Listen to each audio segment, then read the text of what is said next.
Welcome to episode number 85 of Off the Shelf.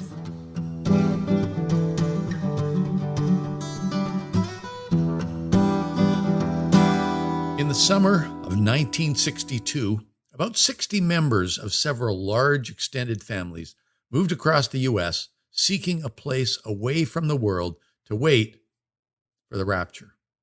They were driven by William Branham's comments that the rapture was at hand. They settled in the Pine Lawn Trailer Park in Prescott, Arizona. They were led by William Branham's tape boys, Leo Mercer and Gene Goad, who had been close friends since college. Ed Dalton asked William Branham whether they should move to the park, and the response at first was that they shouldn't go. He later changed his mind and said that they should go. "I see it coming out all right in the end," was what William Branham told to Ed Dalton. This episode continues our interview with Deb Dalton Thibodeau, the youngest daughter of Ed Dalton.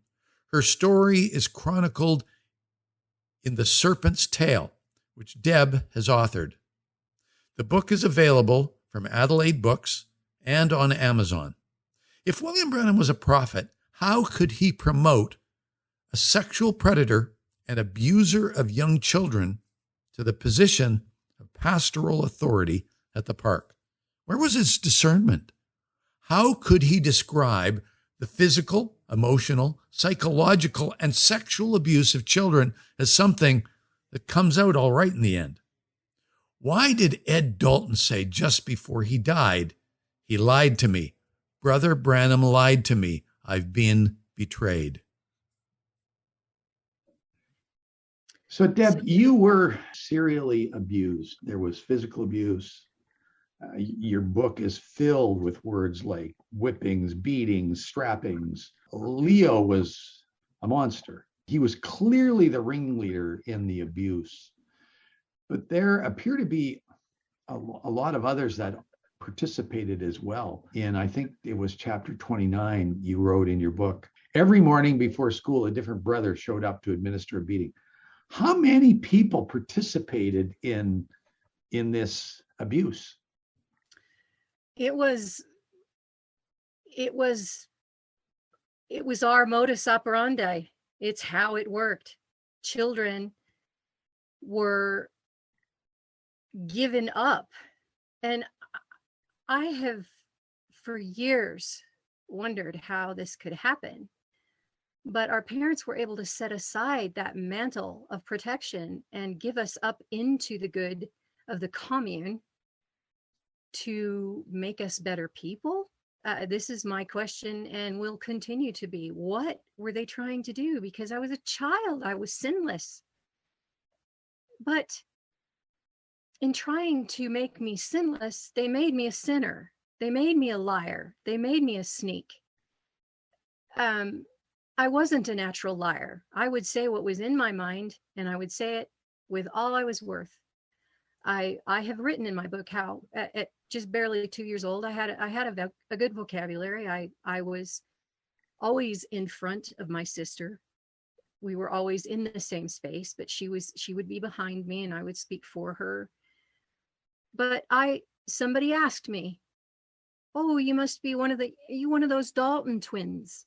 And I said, "I am not a Dalton. I am a Christian." Because that was the essence of my childhood. My family name was not important. My status as a Christian was. And so that was emphatically placed in my mind by the time I was 2 years old. So when everyone in there is basically of like mind, and they say, these are the things that we're going to do, but we're going to give the power to this one leader, Leo Mercier, that means we are going to take direction from him. And every adult was culpable as far as I'm concerned. And he would tell people, "You beat this person." He would designate people to go and shoot somebody's dog or beat somebody. He would call them to the office and have them beat. Sometimes we didn't even know what we were getting a beating for. We were just there getting the beating. Just time to get your beating. It was, yeah, and it could come out of the blue. We didn't know when it was going to happen. When Esther and I were littler, the really bad beatings didn't start until after we were about 6 years old. And the first really terrible beating we got is when he sent men to kill our little dog. And that changed my entire paradigm. And they cut our hair off.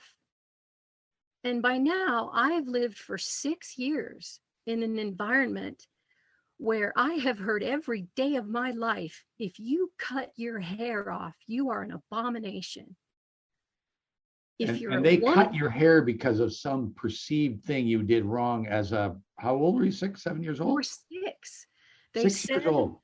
They said that we teased our dog and pulled his tail, and that is why he bit our little neighbor, our little companion. She came over to play. Little dog bit her, and I don't know why he bit her. It was children and a dog. You know, we were children. If we were 6, she was probably 5 or younger. And was this dog a puppy at the time? He was not a puppy. He was probably between a year or 2 years old. Yeah. But he was just, there was so much joy in owning that dog and in being part of that little dog. And of course, every dog that we had after Daddy met William Branham was named Fritz.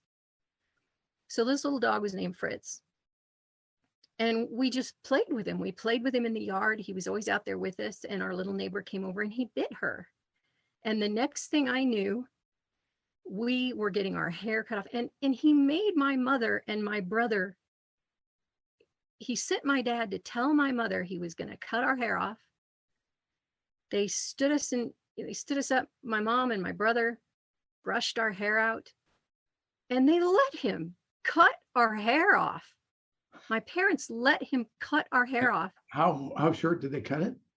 They just jagged it off above our ears. Wow. You know, it wasn't like the hair cutting I got later in life, but and this was after they shot your dog in front of you. This was after they shot the dog. And that was probably my first experience with just seeing something die, you know, just animation gone, just a happy dog turned into meat. And it's a crushing thing for children to experience, especially when their hearts are so new and young and full of love for something as simple as a puppy. And this was when I understood that my parents were not in control. My parents were doing what they were told. And my mother, no matter how much she resisted, was always brought into line. And the beatings got so bad that I think you relate in your book that you were lashed 150 times once. I've described that. That was the worst beating I ever got in there. And there's probably 40 kids who were in that same room and got those same beatings. And I mean, it's bizarre because actually the Bible says that you can't get more than 39 lashes at one time. So these guys are basically throwing out the Bible and they just said, okay, we're going to beat these kids and beat them beyond their ability to endure it. I mean, it's bizarre. Well, and I don't know how if anyone can relate to getting 30 swats with a leather belt and the absolute agony of that and the days of bruises and it was part of our lives. It's how we lived. And our mama was just broken by it. She would cry. She would put us in a tub with Epsom salts and she would dip water and she would cry, but she couldn't change it. And there were times when I don't even know if they knew we were being summoned for a beating. But the beating that I describe, the significant beating that I describe in the book, I only told my own story, but there were 40 other kids there who endured the same thing that day. Who all got beat. Yeah, including the one who got his head put through the wall. When you have been hit 25 or 30 times with a leather belt, you can't feel anything but the fire unless they hit a new spot. And if they hit a new spot, the agony is then just multiplied by 10, 20, 100, so. And they invented ways to make it hurt as much as possible. Well, they invented ways to keep us in position so they could do it. And this was one of the things that we watched happen. Kids, and we were embarrassed for each other when a whipping would start, and you would jump and you would squirm and you would put your hands back and you try to get out of the way. So we were all embarrassed for each other, watching us trying to do what any kid would try to do, get away from a beating. So they took one of those metal folding chairs you can see anywhere in the world today. We had lots of them, and they pushed that against the wall, and the kids bent over that chair while two men beat them to get there. Because how do you administer 50 to 150 swats to 40 kids without being absolutely worn out? You can't. So they would take turns. They would just both whip you at the same time, alternating swats. But if you didn't hold yourself on that chair, it would start over. Wow. So we saw that evolution in beatings, and now understood that there's no end. They can do whatever they want. So most of the adult men in the park participated in these. It was what they did. I know who my own personal abusers are. But it could be, he did things on whims. It seems like many times he would, I'm remembering a day when he had all the men, he had the men all go home and slap their wives. Just go home and slap their wives in the face to remind them that they were women. And they did it. Oh, of course they did it. They were already indoctrinated to. And so this is the confusion for the children of the park who are now adults. Like I said, I'm 60, and this happened between 6 and 14, the worst of it. Yeah. So my entire life has been a set of questions. How could anyone let someone tell them that this is okay? Well, this goes to the heart of what's wrong with some of what's wrong with the message, because as a father myself, I don't understand how someone would allow anyone else to discipline their kids. As I've got 4 kids, and when our kids were small, if someone tried to discipline them, they suffered my wrath or my wife's wrath. But and this is obviously because William Branham had basically anointed Leo Mercier as the leader. And so because of that, they felt the same kind of allegiance to Leo Mercier as to William Branham because of what William Branham had said. I absolutely believe that. I've kind of alluded in my book to the idea that their personal discernment was usurped. Their own inclinations were overridden. By William Branham, because he had to be right. By Leo Mercier, because he was endorsed by William Branham, and William Branham couldn't be wrong. Couldn't be wrong. So this was the part that, and I have written my book at a point in time when I was still living with Herb and Grace Lott, who were wonderful to me, the most wonderful people, and probably saved me at some point. But still, when I had to walk down for a beating, I had to walk down for a beating. That was the way. Go ahead. Sorry. In my own heart at that time, this is when I feel like I was just filling with frustration and venom.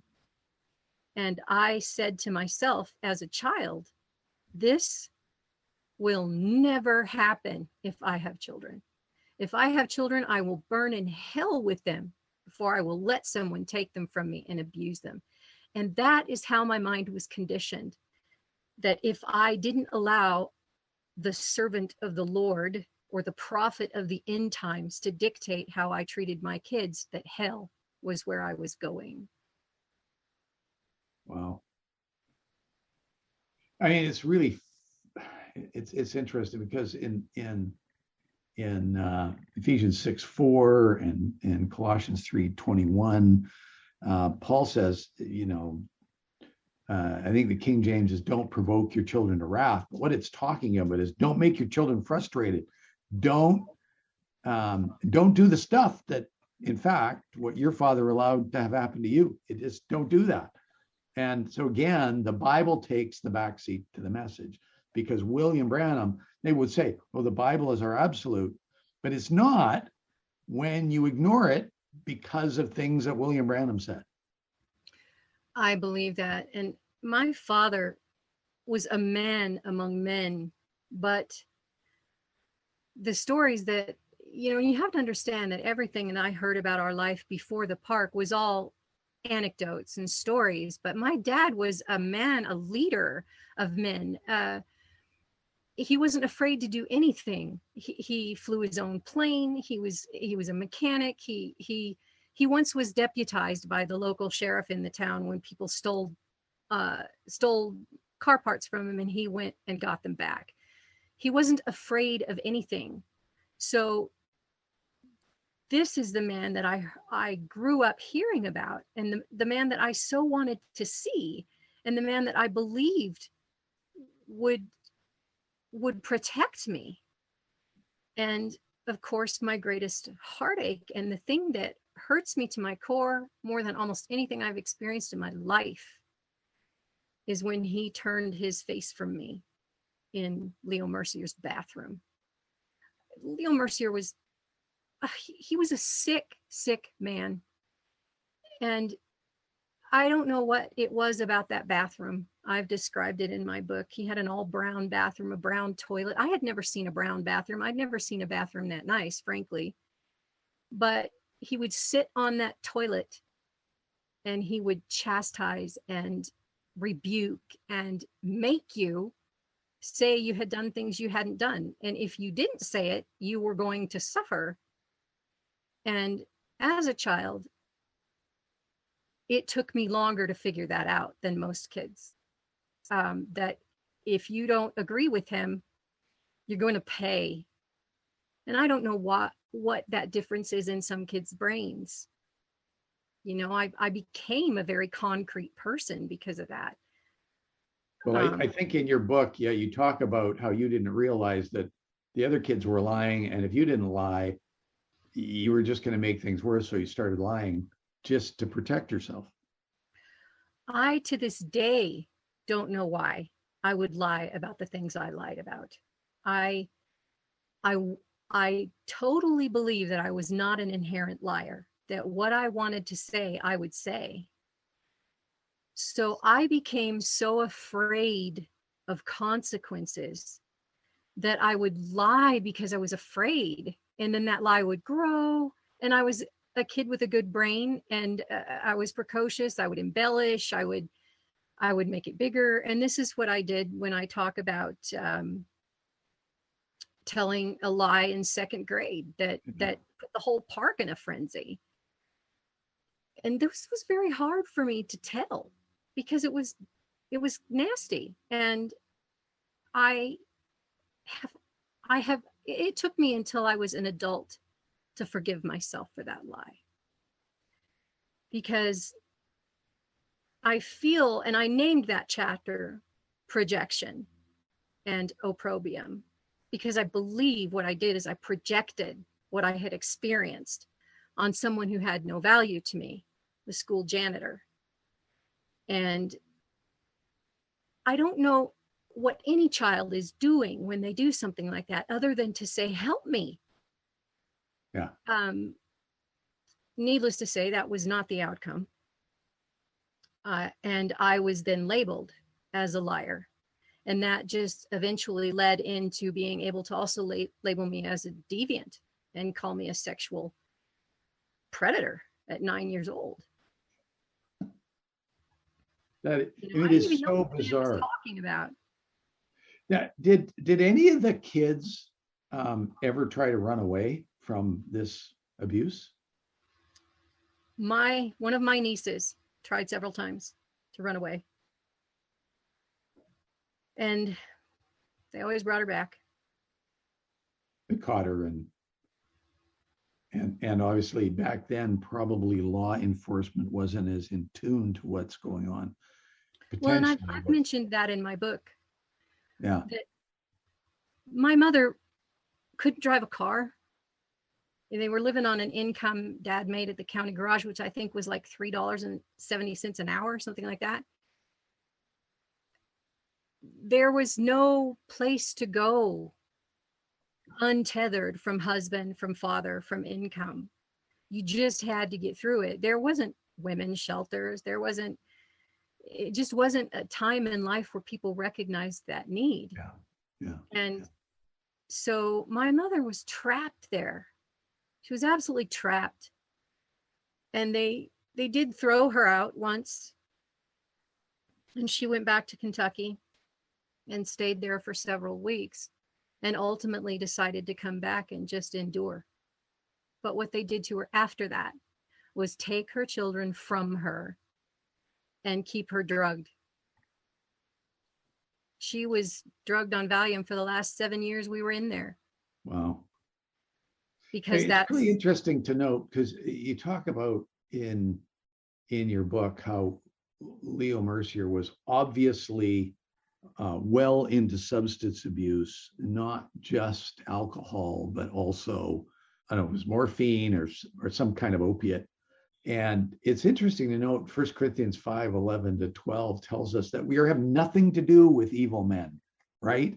And he's clearly evil, but evil. And William Branham's comment basically absolved him from all evil, it sounds like. People wouldn't even make note of the evil. They knew something was going on. They knew it was wrong, but they just kind of turned their head and didn't take it to its logical conclusion. I will never understand, but this is, and the first time I saw this reverence, if we go back to the point in time in when William Branham visited the park, I saw the way he was revered by the people, my own mother and my own father. We lined up on either side of the park when they drove out of the park, and the folks were all singing "Till We Meet Again." It was reverent. It was incandescent. It was beautiful. My father had tears on his face. I could see that they absolutely revered this man. And so this very revered man who says to them, "Go on, I see it all coming out okay."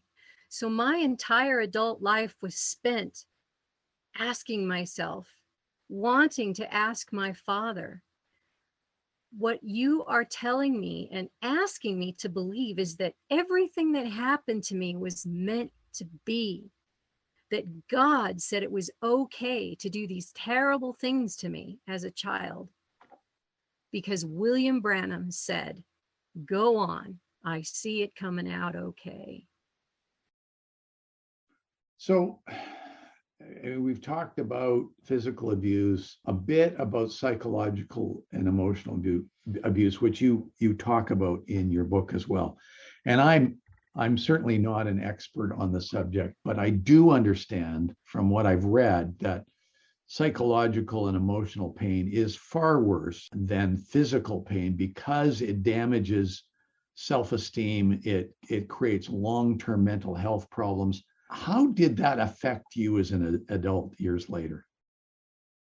It has taken me most of my adult life to recognize how it affected me, because this is what we do. We just move on. And if we're alive and we're breathing, we go on and we make our lives. But because of those wounds in our heart and our mind, and I've mentioned in my book how moral wounds never heal. They're always there and they're always fresh.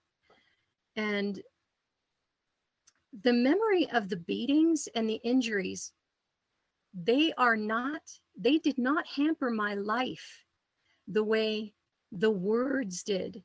And so in my life, words have become a very valuable and very powerful thing. And so it is my desire above all else right now to use words to help people understand that children must not be ruined in their brains when they're little. When Leo Mercier called me a whore, a lesbian, a prostitute, a molester of little girls, these were words I didn't even know. You didn't know what they meant. I didn't know what they meant. I didn't know what a lesbian was. Well, he told me very graphically what a lesbian was. I've written that in my book. But he said to me, "You are serpent seed. You are the evil twin. And I have to get you away from your sister before you ruin her." So he hadn't heard of the promise, or he didn't believe it. Well, he didn't believe it, but he said, a good man will never want you. You will never give a man control over you. You will never allow a man. He demoralized me so completely as a child that I believe what I did and learned to do was insulate myself. And because that's the kind of brain I had, I made a safe place in my head. But there are times when I felt that slipping. And this is the impact that I want to make with some of my statements in the book, when I said, I will make my way with the God that I begged to spare my mind when I was 10, while my body was being abused and any faith I had was being ripped out of my heart. This is the impact I want to make. This is what we can do to our children if we're not careful. Yeah. And the first thing that you do to them is make them feel unworthy, worthless, dirty, wrong. Our children should be lifted up as the most beautiful thing in our life, the most incredible thing we can give our wisdom to. So, yes, I found as an adult, being a product of the park made me very good at my job in the emergency department. I feel like I can only describe myself as somebody, I had decreased empathy. I became very inflexible. I believe I've described this in my book, how I would you probably can disassociate yourself. Yes, and not disassociate to the point of another personality, yeah, but to disconnect. Disconnect. Because I felt that danger of dissociative identity when that beating started, the really bad one, because it was not me walking up there. It was someone else. It was some other little girl. And that's the first time I felt that dissociative possibility. But oddly enough, I mean, I was being beaten the way a child should never be beaten. But what snapped me out of that was embarrassment. I was embarrassed for trying to get away from two grown men who were beating me and calling me a monkey because I jumped over the chair and hit the wall. I was so embarrassed by that, by the ridicule. So how does that happen? How does that happen, that a child can be embarrassed by the ridicule and by how they appear in front of their peers, the other children, as being unable to take their beating? But that embarrassment snapped me out of that disassociation, and I decided they won't laugh at me anymore. How does that happen to a child? Yeah. It's a mystery still. But as an adult, I can see how these things hurt my first marriage. I can see how this dysfunction made me somebody who was utterly inflexible. And in ER, it worked well. I didn't have I wasn't broken by horrible events that happened. I could move right on to the next trauma or the next horrible event. And believe me, I saw everything you can imagine in 30 plus years in the ER. And when I lost mom and dad, it seemed like part of the course. It was natural. It's what should be happening. My mother's death was beautiful. My father's death was not. But when Esther died, I felt something I had never felt before, and that was just a gripping, insane pain that she couldn't see her children finish their lives, that she wouldn't see her grandchildren grow up, that she wouldn't get to enjoy these things in her life that every person wants to enjoy. And believe me, I've seen enough death to understand that there are many people who miss those things, but Esther should not have been in that position. And it was also part of me. I was losing part of me. Yeah. So, but I recognized that the damage to her psyche was different than the damage to mine. She became very impulsive. I mean, whatever environment she was in, that's what she was doing. If she was in church, she was in church. If she was at a party, she was at a party. She was just impulsive. She made impulsive decisions. I feel like her marriage was impulsive. She didn't know the man long enough to marry him. So as you get older and you watch these kind of things happen, and you see the differences in brains, and I've watched this with all of my siblings. I've watched how we have been psychologically changed by our childhood, and the younger siblings, we deal with that every day, and it's just part of our lives.